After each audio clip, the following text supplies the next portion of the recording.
Every day there's more and more coming. Hundreds of Ukrainians have arrived in Manitoba since the beginning of Russia's unprovoked war on Ukraine, and organizers helping settle those refugees here say that number continues to rise. It's been over 4 months since Russia started its brutal war in Ukraine, killing thousands and displacing millions.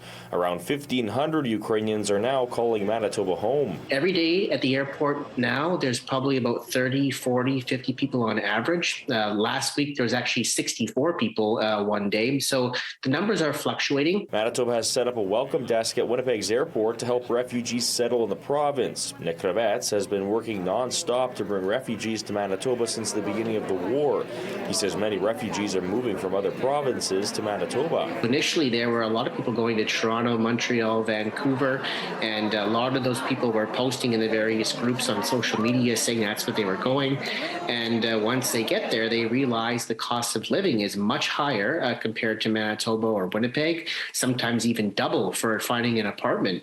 So the word is getting out that Manitoba is the place to come to, not only because of the cost of living, but the number of supports available to them. Kravets says Manitoba continues to lead the country in helping out Ukrainians. The province is providing temporary accommodations at hotels, providing supports for health cards and documentation, and is providing housing for long-term stays.